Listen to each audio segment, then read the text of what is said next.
राम राम, जय हिंद।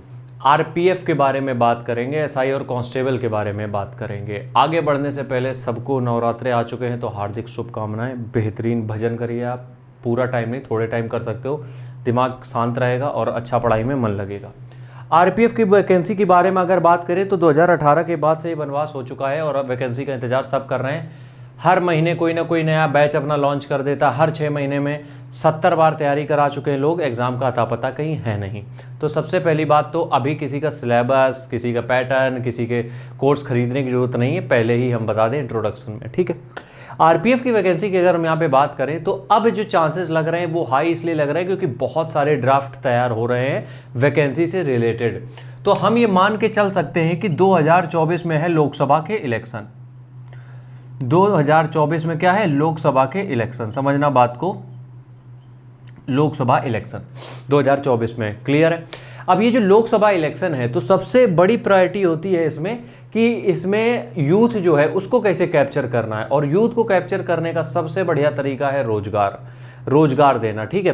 तो आरपीएफ, वैसे रेलवे में बहुत वैकेंसी आ चुकी हैं, लेकिन वो जो बाकी की एलपी की टेक्नीशियन वो वैकेंसी भी आएंगी, लेकिन आरपीएफ की वैकेंसी जरूर आएगी, इस बात की गारंटी हम दे रहे हैं। और जितनी बार भी हमने वैकेंसीज के बारे में कहा है, सच बात हुई है साबित। इसके फॉर्म कब से आएंगे इसके ऊपर कोई डिटेल अभी किसी के पास नहीं है, तो कोई कुछ भी बता रहा है मत सुनना किसी की भी। इतना बस मान के चलो कि 2024 में ये वैकेंसी कंफर्म है। सबसे पहली बात हमें यहां समझने वाली है एज फैक्टर। अब देखो क्या होता है, जैसे यूपीएससी है, अगर यूपीएससी में 1 साल के लिए भी ऑफ हो जाता है या फिर 1 साल के लिए वैकेंसी नहीं आती है तो उसमें बहुत सारे प्रोटेस्ट चालू हो जाएंगे, बहुत सारे प्रोटेस्ट, क्योंकि कोई ओवर एज हो जाएगा, अटेम्प्ट किसी के ऑलरेडी निकल चुके हैं तो कोई ओवर एज हो सकता है, तो इसकी वजह से प्रोटेस्ट इंडिया में हर जगह चलने लगेंगे। लेकिन आरपीएफ की वैकेंसी के पीछे भी यही लॉजिक है, क्योंकि 2018 के बाद से वैकेंसी नहीं आई है, तो जो उस समय तैयारी करने के लिए 18 में उतरे थे या फिर जो सोच रहे थे कि आरपीएफ में जाना हम तैयारी करेंगे, उनके साथ प्रॉब्लम यार ये हो गई है कि वो ओवर एज हो गए हैं, बहुत सारे लोग ओवर एज हो गए हैं। क्योंकि जो मैक्सिमम लिमिट होती है वो कितनी होती है? 25। कितनी होती है मैक्सिमम लिमिट? 25। तो अब अगर 2018 में कोई मन बना के बैठा था, वो बेचारा 24 साल का था, तो अब उसकी उम्र तो बहुत ज़्यादा हो गई है, वो already out of the record हो चुका है, ठीक है।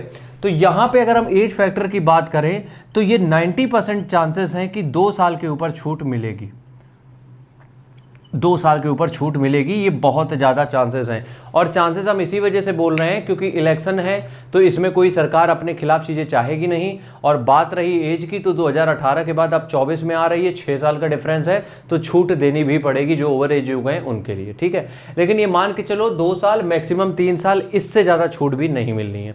2 साल मैक्सिमम 3 साल, इससे ऊपर छूट नहीं मिलेगी, ठीक है। अगली बात हम यहाँ पर अगर करें तो हम यहाँ पर सिलेबस की बात करेंगे। हम यहाँ पे ये बात नहीं करेंगे कि सिलेबस पूरा डिटेल में हम क्या बात करेंगे, हम सिर्फ ये बात कर रहे हैं कि गणित है तुम्हारे पास, जनरल स्टडीज है और रीजनिंग है, सिर्फ 3 चीज़ें हैं। और तुम जो तैयारी कर रहे हो किसी भी एग्जाम की, उसमें 90% तुम यही पढ़ रहे हो। क्या पढ़ रहे हो? 90%। देखो कोई भी तुम एग्जाम की तैयारी कर रहे हो उसमें अधिकतर तुम क्या पढ़ रहे हो? गणित पढ़ रहे हो, रीजनिंग पढ़ रहे हो, जनरल स्टडीज पढ़ रहे हो, 3 ही चीज़ें पढ़ रहे हो। तो जब ये तुम 3 चीज़ें ऑलरेडी पढ़ रहे हो तो इसके लिए ना तो तुम्हें कोई बैच लेने की ज़रूरत है, ना ही किसी टीचर के अंडर में कोई गाइडेंस की ज़रूरत है।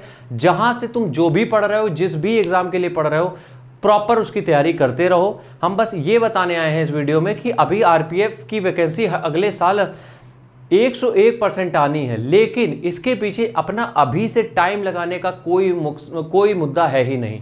अगर अभी से इसके पीछे तुम टाइम अपना लगाना चाहते हो, यूजलेस हो जाएगा, वो कोई मतलब नहीं रह जाएगा उसका। क्यों? क्योंकि तुम्हें दोबारा से तैयारी शुरू नहीं करनी है, तुम्हें दोबारा से कुछ नहीं करना है।